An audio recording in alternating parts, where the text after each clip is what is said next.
Welcome to another Poetry Deep Dive today. I love Denis Martindale. He has written over 3,700 poems for the Poem Hunter website. This time, Denis Martindale has written a brand new paradise parable.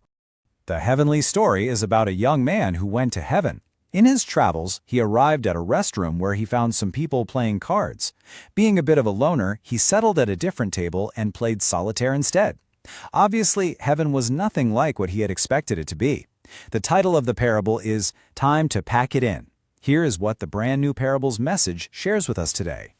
So let's really get into the weeds of this wonderfully quirky story. Our main guy is a young man named Fred.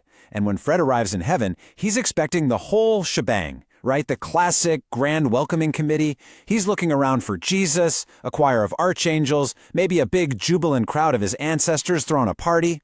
But his reality, it's starkly different. He just finds himself wandering all alone. He walks right past these incredibly impressive mansions, past fancy buildings and lovely little cabins, until he's just kind of tired. Finally, he spots this simple welcome sign on a small building, which we quickly find out is a sort of heavenly restroom or lounge area. He walks inside, bracing himself for who knows what, and what does he find? Just a group of regular folks sitting around playing cards.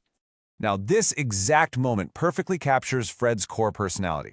Fred is, well, he's an extreme loner. He isn't exactly comfortable with other people, and apparently even arriving safe and sound in paradise hasn't magically changed his personality overnight. So instead of walking up to the group playing cards, saying hi, and introducing himself, what does he do? He completely ignores them. He just walks over to a totally separate table, finds an unopened deck of cards, sits down, and starts playing solitaire, completely, entirely on his lonesome. This is where Denis Martindale brilliantly illustrates the immense, honestly comical scale of this poem. We're looking at a timeline that literally stretches across eternity, and it takes Fred a ridiculously long time to move from one phase of his journey to the next. He arrives as this shy loner, spends a massive chunk of time completely isolated, spends an even longer chunk of time finally socializing, and eventually steps into his true eternal purpose. Let's actually zoom in on that first major milestone, because the sheer length of time here is absolutely staggering. 500 years. Yes, you heard me right. 5 entire centuries pass by. And what is Fred doing? He's still sitting at that separate table playing solitaire. The other group? Still playing their card games. In 500 years, Fred hasn't spoken a single word to the group, and they haven't spoken a single word to him. It is just a hilariously absurd level of stubborn isolation. You'd think being in heaven would instantly make you the life of the party, but Fred proves that sometimes old habits take a few centuries to break. But then, the energy in the room completely shifts.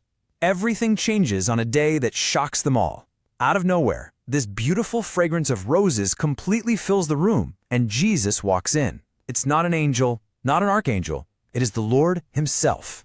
Everyone in the lounge instantly recognizes him and bows. With a really gentle smile, Jesus motions for everyone to just sit back down and carry on. But he doesn't go over to the main group. Nope. He walks directly over to Fred's lonely little table. And then, a chair just supernaturally appears right there for Jesus to sit on. Fred literally gasps, just staring with his mouth hanging wide open in utter astonishment. And Jesus, with just infinite patience, looks at Fred and asks him a very simple question.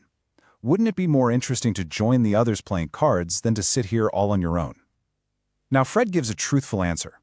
But Jesus isn't quite satisfied with it, so he asks the exact same question a second time. Fred gives a slightly longer answer this time. But then, incredibly, Jesus asks the same question a third time. It's such a beautifully humorous moment of divine patience. Finally, after that third time, it clicks. Fred gets the message. Jesus wants him to join the others. Jesus points over to the communal table, and another chair supernaturally appears. This one, tailor-made just for Fred. Let's break down how this builds, because this is a massive, massive breakthrough for our shy loner. Step 1. For the very first time in 500 years, Fred actually stands up. Step 2. He walks over to the other table and sits down with the group. And Step 3. As soon as he takes his seat, all the old cards disappear, and a brand new, fresh deck magically appears on the table. It's a gorgeous metaphor from the poet, really signifying that this is a special deal, a truly fresh start for Fred in paradise. From there, we jump forward another 1,000 years. And wow, what a difference a millennium makes. During this next 1,000 years, Fred completely transforms. He learns a great deal about the others, and they learn all about him.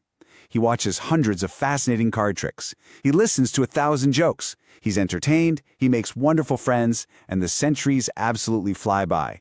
He's finally experiencing the joy of heavenly community that he had completely walled himself off from for his first 500 years.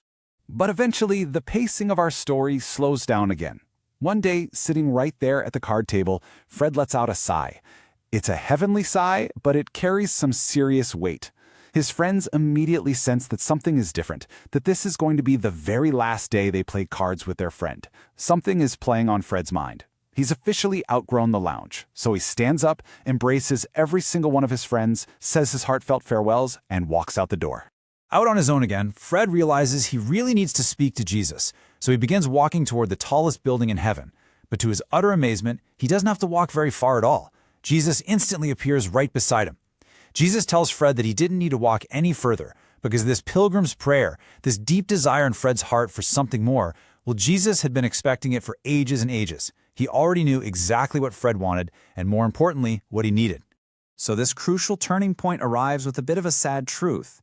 Jesus puts his arm around Fred, instantly transports them to the entrance of heaven, and shares this reality directly with him. He says, "You realize that some believers who come to heaven could waste centuries in that restroom, achieving very little progress and spiritual blessings for themselves or for others."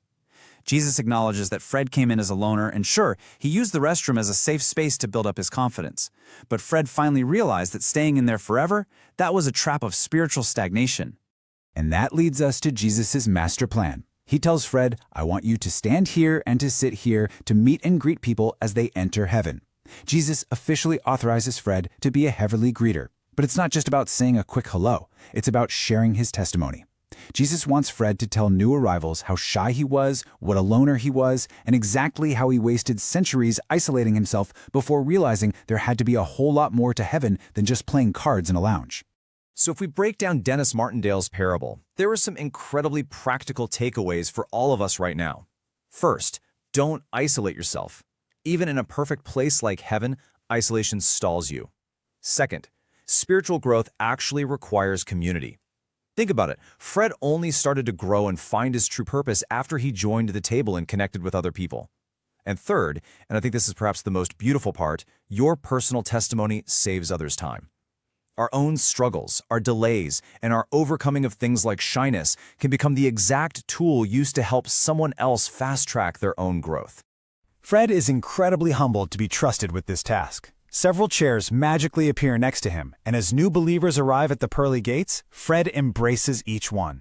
He shares his story, explaining exactly why Jesus placed him there. And the result?